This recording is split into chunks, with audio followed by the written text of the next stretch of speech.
بسم اللہ الرحمن الرحیم۔ السلام علیکم ناظرین، ریڈ زون سے میں ہوں علی رضا الوی اور میرے ساتھ موجود ہیں جناب مسر برلاس۔ خواتین حضرات، آپ کی خدمت میں اسلام حسب سابق حسب روایت پاکستان کے لیے دعا۔ اللہ تعالی ہمارے اس عظیم وطن کو سلامت رکھے اور یہ وطن ترقی کرے، یہاں خوشحالی کا موسم ہو۔ علی رضا الوی صاحب، کیا خبریں؟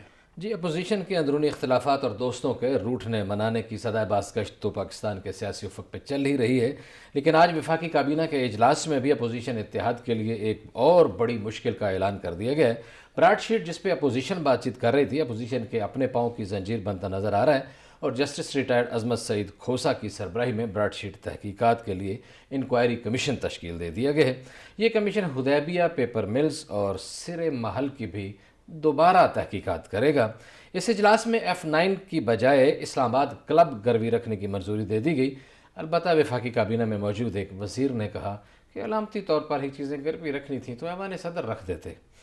تحریک انصاف نے JUI فے کے خلاف الیکشن کمیشن میں فارن فنڈنگ کیس دائر کر دیے ہے، جبکہ مولانا فضل الرحمان کے بھائی بھی نیب کے سامنے پیش ہوئے، لیکن اپوزیشن بھی آرام سے نہیں بیٹھی۔ مولانا فضل الرحمان نے بھی سابق صدر آصف علی زرداری اور سابق وزیر اعظم میاں محمد نواز شریف سے رابطے کیے ٹیلی فونک، اور تحریک عدم اعتماد، لانگ مارچ اور یوم یکجہتی کشمیر مظفر آباد میں منانے کے حوالے سے بات چیت کی۔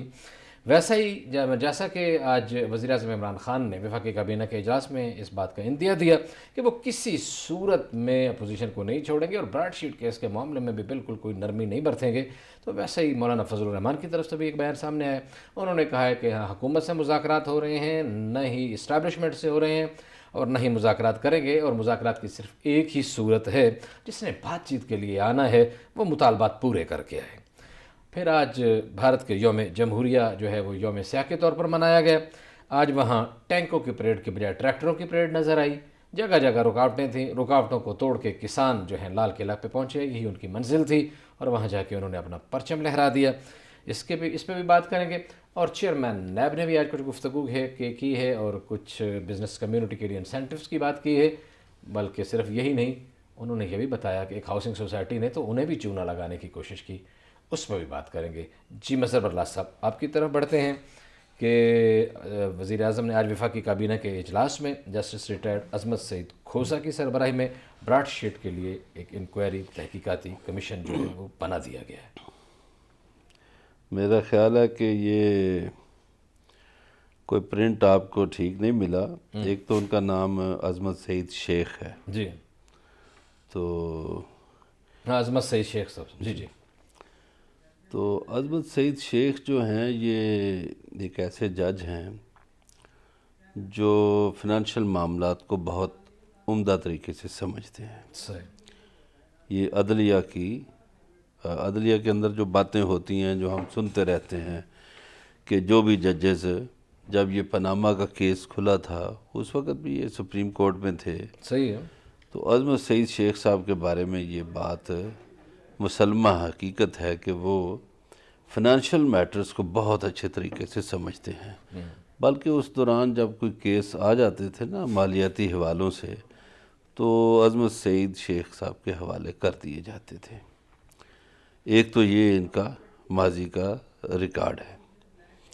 اب گزارش یہ ہے کہ حکومت نے تو کر دیا نیک نیتی سے کہ بھئی اس کی تحقیقات ہونی بھی چاہیے، جو بھی لوٹ مار ہو اس کی تحقیقات ہونی چاہیے، اس میں کوئی بھی ہو۔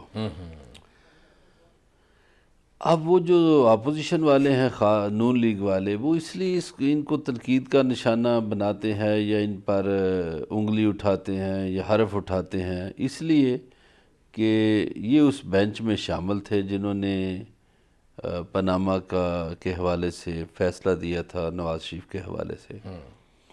اب اس میں دیکھیے اور ججز بھی شامل تھے، مثلاً عمر عطا بندیال بھی شامل تھے، اور عمر عطا بندیال جو ہیں وہ ان کی رشتہ داری ہیں مسلم لیگ نون کے کچھ لوگوں کے ساتھ، 2-3 MNAs کے ساتھ ان کی رشتہ داریاں ہیں۔ تو گزارش یہ ہے کہ ہمیں تو دیکھنا چاہیے کہ معاملات صحیح ہیں یا غلط ہیں۔ صحیح ہے۔ اچھا، ان کے حوالے سے وہ شوکت خانم ہاسپٹل کے بورڈ آف ڈائریکٹرز کے ایک لسٹ میں بھی نام ایک زیر گردش ہے، پتہ نہیں وہ ٹھیک ہے یا جعلی ہے؟ اگر ہو بھی تو میرا خیال ہے کہ شوکت خانم کا جو بورڈ آف ڈائریکٹرز ہیں یا وہاں جو لوگ مارکیٹنگ کرتے ہیں یا اس حوالے سے خدمات انجام دیتے ہیں ان کا اس بات سے کوئی تعلق نہیں ہے۔ باقی یہ ہے کہ اس معاشرے میں رہتے ہوئے مثلا آپ خود علی رضا علوی صاحب ایک جہاں دیدہ جرنلسٹ ہیں اتنے عرصے سے، کئی لوگ آپ کا نام آپ کے میگزین میں ڈال دیتے ہیں مشاورتی بورڈ میں، اور اس مشاورتی بورڈ کا کبھی اجلاس بھی نہیں ہوتا، کئی لوگ آپ کا نام لکھ دیتے ہیں۔ تو اس میں یہ اس طرح کے جو بورڈ ہوتے ہیں نا کسی ہاسپٹل کا یا کسی میگزین کا، وہ ایک نام رکھتے ہیں کہ جی یہ بڑے بڑے نام ہمارا حصہ ہے، صحیح ہے۔ اس میں ان کا کوئی عمل دخل نہیں ہوتا ہے سچ۔ کئی میں نے یونیورسٹیوں کے دیکھے ہیں مشاورتی بورڈ، وہ عمل دخل کوئی نہیں، ٹھیک ہے۔ لیکن وہ شوشا کے لیے نام رکھتے ہیں کہ جی یہ بڑے بڑے نام ہمارے ساتھ ہیں۔ تو باقی جو ان کا ریکارڈ ہے عظمت سعید صاحب کا، وہ بڑا نیٹ اینڈ کلین ہے، اس حوالے سے وہ بڑے اہم جج رہے ہیں، اور ان کے فیصلوں پہ ٹھیک ہے آپ کسی کے خلاف آ گیا فیصلہ تو لوگ کہیں گے کہ جی اب وہ جو 5 یا 10 جج جو بھی ججز ہوں، 5 ججوں نے اگر خلاف فیصلہ دیا ہو کسی کے تو وہ 5 غلط تو نہیں ہو سکتے۔ اور فیصلے تو ظاہر ہے کوئی معیار پہ دینے ہوتے ہیں نا، کوئی یہ تو نہیں ہے کہ ان کی کسی سے نہ ذاتی دشمنی ہوتی ہے ججوں کی نہ دوستی ہوتی ہے، وہ تو انصاف کے منصب پہ بیٹھے اب دیکھیں اور انہیں جو ٹھیک لگتا ہے وہ کر دیتے ہیں، جو غلط لگتا ہے اب اسے مجھے اختلاف ہے، میں ذاتی طور پہ مخالف ایک جج کی مجھے بات اچھی نہیں لگی۔ کیا بات اچھی نہیں لگی؟ مثلا یہ سپریم کورٹ کے جج ہیں، انہوں نے لاہور کے ڈپٹی کمشنر کے بارے میں یہ بات کہی، مجھے اچھی نہیں لگی کہ تم شلوار قمیض پہن کر آ گئے ہو، تم چپل پہن کر آ گئے ہو۔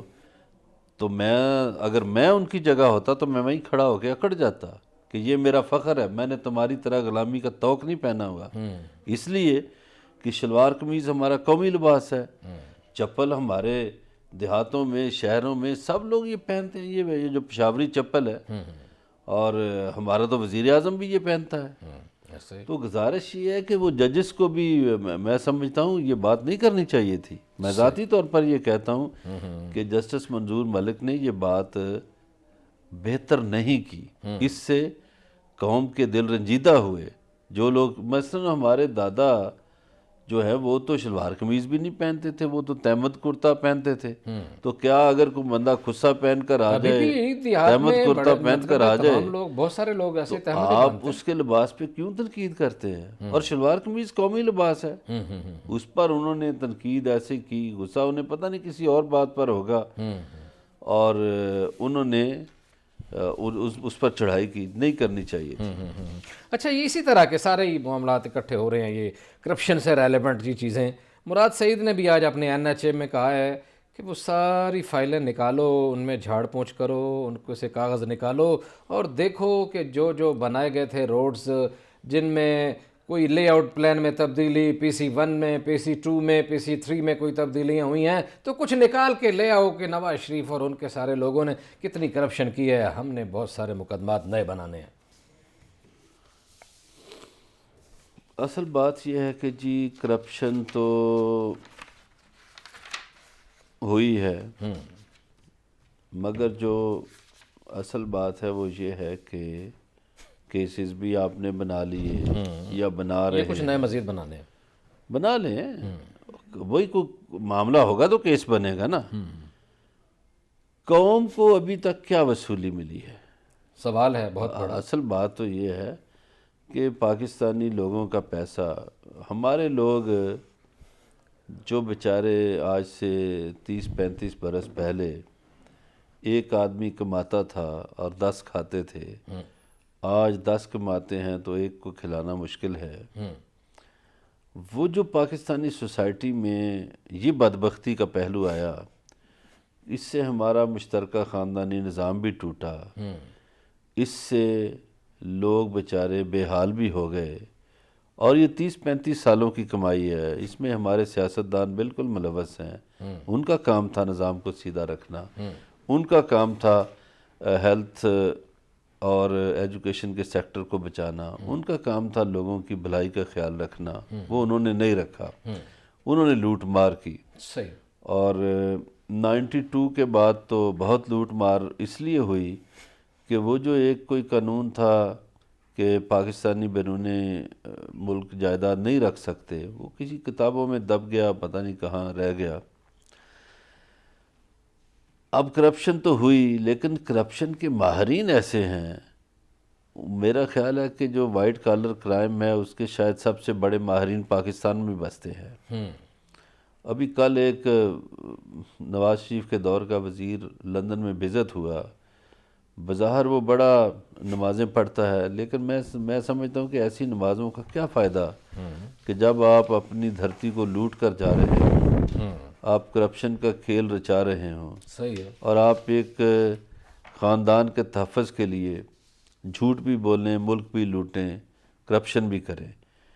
اب مراد سعید صاحب پکڑ بھی لیں گے، مراد سعید صاحب کے دور کے اور لوگ پکڑیں گے۔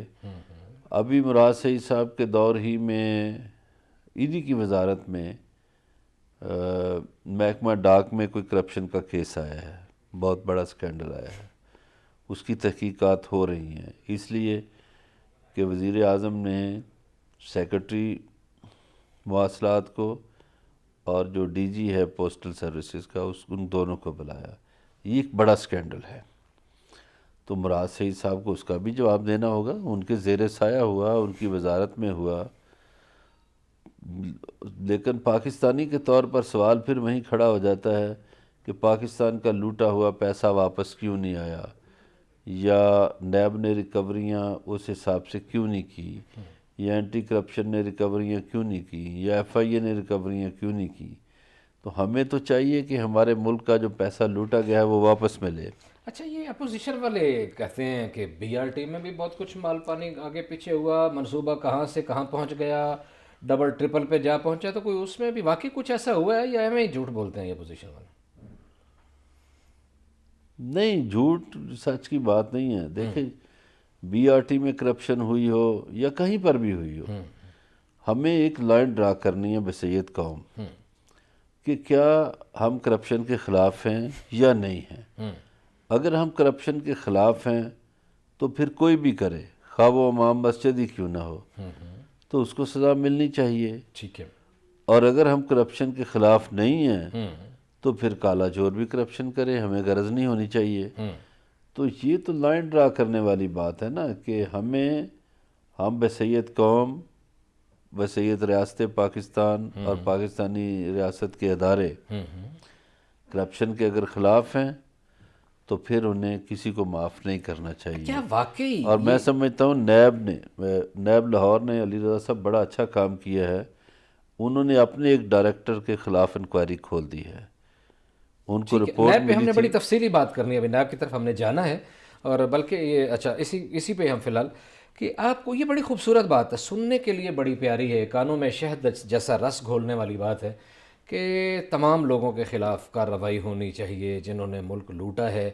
کیا واقعی آپ ایک دانشور ہونے کے ناطے ایک اچھا کالم نگار ہیں، آپ ایک دانشور ہیں، لوگ آپ کو پڑھتے ہیں، لوگ آپ کو سنتے ہیں، آپ پوری ایمانداری سے اس بات پہ بلیو کرتے ہیں کہ اس ملک میں ایسا ہی ہوتا ہے یا ایسا ہو سکتا ہے کہ اکراس دا بورڈ جس نے بھی لوٹ مار کی ہے، جتنی بھی کی ہے، اس کے خلاف کارروائی ہو رہی ہے یا ہو سکتی ہے؟ دیکھیے علی رضا علوی صاحب، اگر ہم اس کا جائزہ لیں تو پاکستان میں احتساب کا جو کمیشن ہے وہ قائم ہوا میاں نواز شریف کے دور میں، جب وہ 97 میں پرائم منسٹر تھے۔ انہوں نے ایک سینیٹر سیف الرحمان کو اس کا سربراہ بنایا، مگر سیف الرحمان نے انتقامی کارروائیاں کی پیپلز پارٹی کے خلاف، اور آصف علی زرداری کو بہت نشانہ بنایا انہوں نے، اور سیف الرحمان کا نام ایک ہوے کے طور پر لیا جاتا تھا، ایک ڈرونا نام جو ہوتا ہے وہ۔ میں سمجھتا ہوں وہ احتساب جو ہم نے ابتدا کی، ایک کام کی، ٹھیک ہے، اچھا کام تھا، احتساب ہونا چاہیے، لیکن میاں نواز شریف نے ایک ایسے بندے کو اس کا سربراہ بنایا جس نے پہلے دن سے ہی جانبداری کا ٹھپا لگا دیا اور پیپلز پارٹی کو انتقامی کارروائیوں کا نشانہ بنانا شروع کیا۔ اچھا، اس کے بعد جنم شرف کا دور آ جاتا ہے۔ جنم شرف کے دور میں پہلے 2-2.5 سال بہت اچھا رہا احتساب، اور جب جنرل امجد حسین اس کے سربراہ تھے اور ایک میجر جنرل نیازی اس کے ڈپٹی سربراہ تھے، تو وہ تو جو ڈپٹی تھے وہ تو کہتے تھے جی جو کرپٹ آدمی ہے بلا کسی تقسیم کے اور تفریق کے آپ جمعے کے دن کرپٹ آدمی کی ایک انگلی کاٹ دیں، اگلے جمعے دوسری انگلی کاٹ دیں، اس طرح۔ تو انہوں نے کہا تھا کہ ہاتھ کاٹنے کی ضرورت نہیں پڑے گی، پیسے آ جائیں گے۔ مگر جب مشرف کو سیاسی انجینئرنگ کرنا پڑی اور پیپلز پارٹی میں سے پیٹریاٹ بھی نکالنا پڑے اور نون میں سے کاف کو بڑھانا پڑا، تو پھر انہوں نے کس کو چیئرمین لگا دیا؟ خالد مقبول کو۔ جو ہی خالد مقبول لگا چیئرمین تو کہا گیا کہ اب جی فرینڈلی ہو گیا نیب۔ جی صحیح ہے، اس پہ بات کریں گے مظہر برلا صاحب سے، بالکل پوچھیں گے، ابھی سوال بالکل آخری اینڈ تک نہیں پہنچا یہ جواب، کہ کیا واقعی ایمانداری کے ساتھ بلا تخصیص احتساب ہوتا رہا ہے، ہو سکتا ہے، ممکن ہے یا نہیں ممکن ہے؟ ہمارے ساتھ رہیے گا، ملتے ہیں ایک بریک کے بعد۔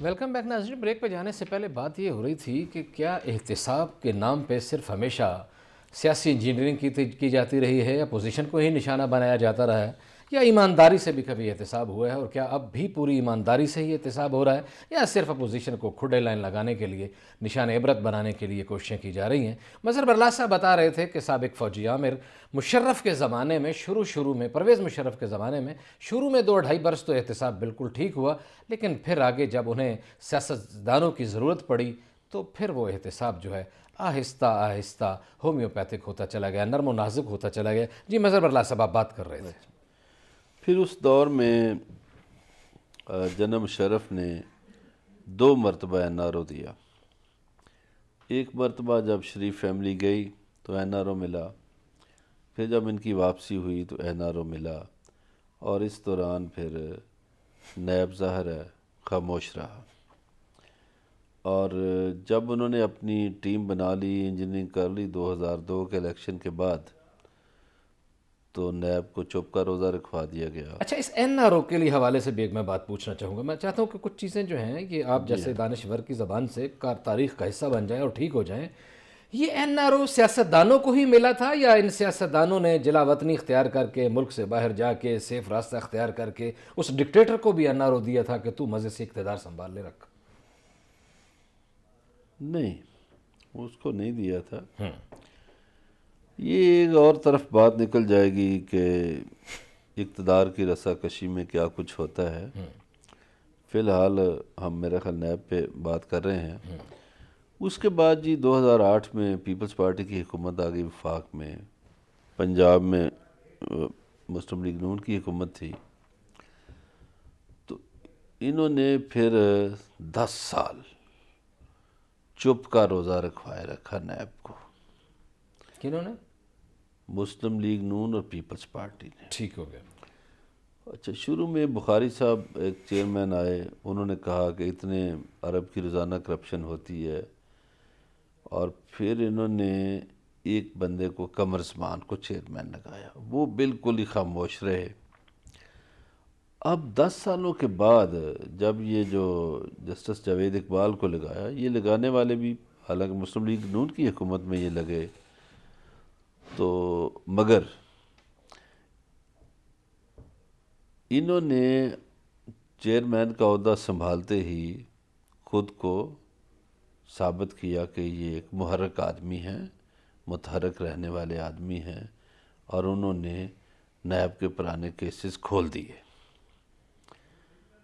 اس کا یقیناً پاکستان کو کچھ فائدہ ہوا، کئی کیسز میں ان کی ریکوری ہوئی، مگر ایک بات انہوں نے کہہ دی جو جواب میں نے یا آپ نے دینا ہے وہ انہوں نے خود دے دیا کہ ہم سال بسال کر رہے ہیں احتساب، اور اس کے لیے انہوں نے ہر حکومت کا ٹینور رکھا ہے کہ مثلا 2001 سے 2005 تک کر رہے ہیں، پھر 2005 سے 2010 تک کر رہے ہیں، پھر 2010 سے 2015 تک کر رہے ہیں، پھر 2015 سے 2020 تک کر رہے ہیں۔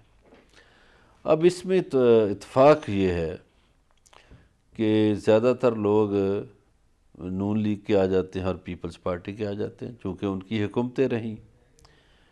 پی ٹی آئی کی حکومت نہیں رہی، ان کی صوبائی حکومت رہی جو 2013 سے 18 تک خیبر پختونخوا میں، جس کا یہ B R T B case چل رہا ہے۔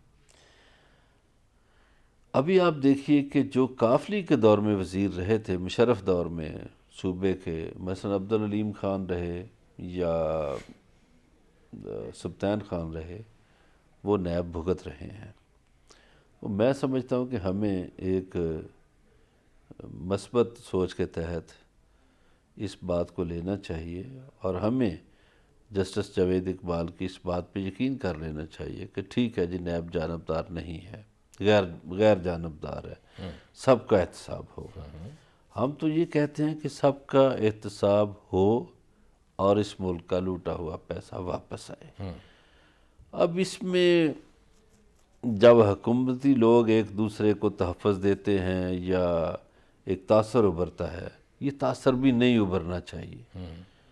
جو تاثر ابھرتا ہے یہ نہیں ابھرنا چاہیے کہ آپ خواجہ آصف کو گرفتار کیا گیا، تو اس میں اب حکومت کی بھی حکمت عملی ہوگی۔ وہ حکمت عملی کیا ہے کہ حکومت کے لوگ گرفتار ہوتے ہیں تو حکومت چپ کر جاتی ہے، بجائے اس کے کہ وہ ڈیفینڈ کریں یا اپنے لوگوں کے لیے بولیں۔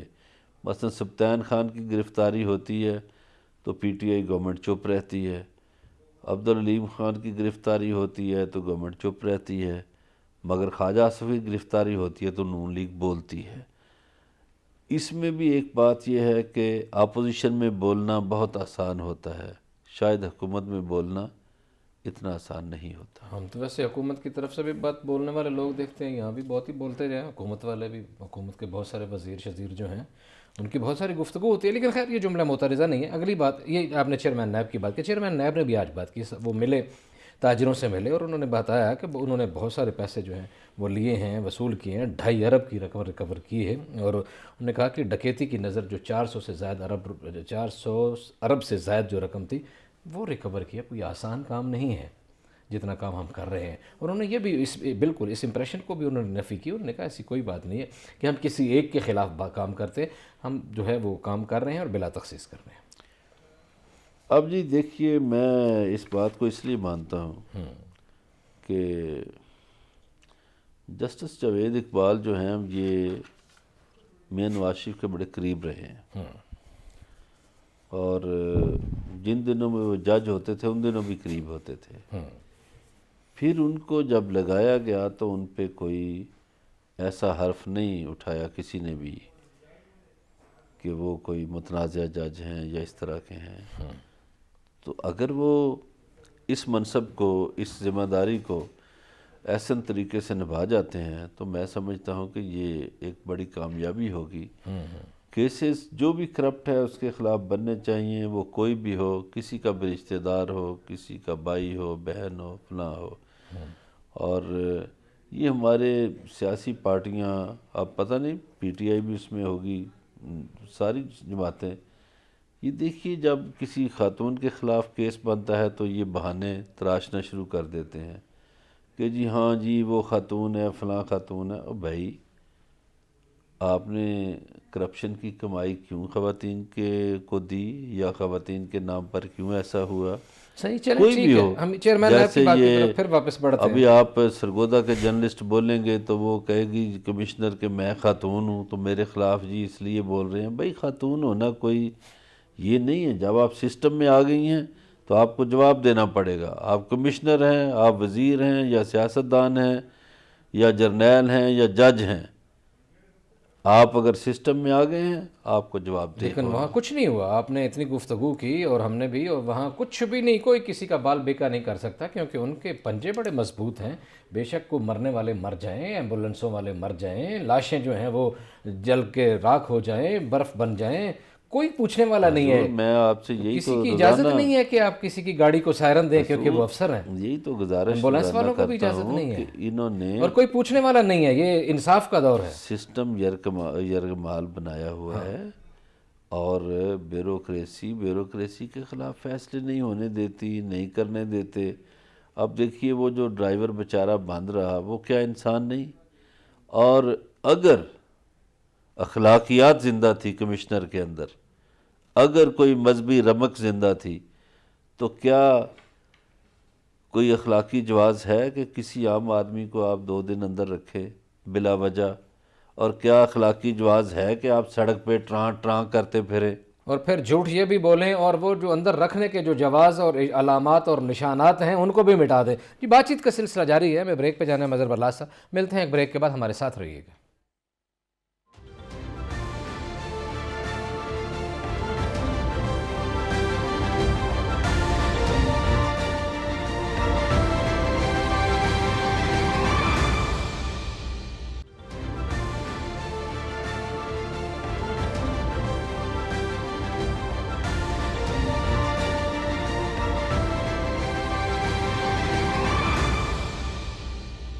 ویلکم بیک ناظرین۔ مظہر برلاس صاحب، میں براہ راست آپ کی طرف بڑھتا ہوں کہ آج فارن فنڈنگ کیس کے حوالے سے جو اپوزیشن ایک پالیٹکس کر رہی تھی، آج پی ٹی آئی JUI کے خلاف الیکشن کمیشن میں چلی گئی ہے۔ وہ تو جی دیکھیے ایک دوسرے کے خلاف جا رہے ہیں، لیکن اصل معاملہ یہ ہے کہ جو الیکشن کمیشن نے 15 جماعتوں سے مانگی ہے تفصیلات، وہ جب یہ جماعتیں دیں گی تو پتہ چل جائے گا سب کو کہ کیا ہوتی ہے فارن فنڈنگ، کون لیبیا سے پیسے لاتا رہا مزارات کے نام پہ۔ صحیح ہے۔ مزارات پہ جانا مناسب نہیں سمجھتے وہ لوگ، لیکن مزارات کے نام پر پیسے لینا مناسب سمجھتے ہیں۔ پیسہ تو پیسہ ہوتا ہے نا، کام آتا ہے ٹھیک ٹھاک مال پانی۔ اچھا، یہ آج وفاقی کابینہ میں ایک اور بھی کام ہوا ہے کہ وزیر اعظم نے خاصا غصہ کیا۔ انہوں نے کہا عوامی جگہ ہے، کو خدا کا خوف کرو، یہ تجویز کیوں ہے؟ اس بات پہ وزیر اعظم نے برہمی کا اظہار کیا کہ آپ پارک کی گروی رکھنے کی بات کر رہے ہو، تو پھر انہیں بتایا کہ نہیں سر، یہ تو خالی جو ہے نا ایک رسمی کارروائی ہے، ایسی کوئی بات نہیں ہے، اسکوک بانڈز کے لیے کچھ کرنا پڑتا ہے، شو کرنا۔ انہوں نے کہا پھر اسلام آباد کلب رکھ لیں۔ اسلام آباد کلب کو رکھنے کی منظوری دی گئی۔ جب یہ منظوری دی جا رہی تھی تو ایک وزیر صاحب بولے، انہوں نے کہا جی اگر علامتی بات کرنی تھی تو پھر ایوان صدر کو رکھ لیتے، گروی رکھ۔ اچھا یہ تو خیر دیکھیں جی بھائی صاحب، ہم نے تو کل بھی آپ سے گزارش کی تھی کہ یہ تجویز آئی تھی، ابھی اس کا فیصلہ نہیں ہوا۔ اب یہ سکوک بانڈ جو تھے یہ اسحاق ڈار صاحب نے متعارف کرائے تھے۔ نون لیگ آج بھی اس کی حامی ہے، نون لیگ اس کی مخالف نہیں ہے، پی ٹی آئی بھی حامی ہے اور نون بھی حامی ہے، دونوں جماعتیں۔ اور کل انہوں نے کہا کہ جی وہ اسلامک بینکنگ کے تحت سکوک بانڈ جو ہے وہ نکالا جا سکتا ہے، کیا جا سکتا ہے۔ مفتاح اسماعیل بھی متفق تھے اور شبلی فراز صاحب بھی۔ تو یہ ایک سکوک بانڈ انہوں نے جاری کرنے ہیں، کر لیں، چلیں ٹھیک ہے اچھا عوامی جگہ بچ گئی، ویسے اس جگہ پہ قبضہ نہیں ہونا تھا۔ نہیں وہ تو ظاہر ہے کہ ٹھیک ہے، لیکن ہمیں اگلی خبر کی طرف بڑھنا ہے جناب۔ بھارتی یوم جمہوریہ کے موقع پر بہت جھڑپیں ہو رہی ہیں انڈیا میں، اور آج دلی میں یہاں ٹینکوں کی پریڈ دکھائی پڑتی تھی۔ اس موقع پہ آج وہاں ٹریکٹروں کی پریڈ جو ہے وہ دکھائی دی، اور وہاں کسان جو ہیں جو ایک عرصے سے وہاں کھڑے ہوئے تھے، ایک سرحد پہ بیٹھے ہوئے تھے، آج تمام رکاوٹیں توڑ کے ان کی منزل تھی لال قلعہ، وہ لال قلعہ پہنچے۔ اس حوالے سے بات چیت کے لیے ہم نے ٹیلی فون پہ رابطہ کیا ہے۔ ڈربی UK میں موجود برمنگھم کے ساتھ علاقہ ہے ڈربی، وہاں موجود ہیں جناب منپریت سنگھ، ورلڈ سکھ پارلیمنٹ کے جنرل سیکرٹری ہیں۔ جناب منپریت سنگھ صاحب، میں آپ کو اپنے پروگرام میں خوش آمدید کہتا ہوں۔ جی سر، بہت بہت آپ کا شکریہ جو آپ نے ہمیں استقبال کرنے کا یہاں پہ موقع دیا، اور عوام کے جو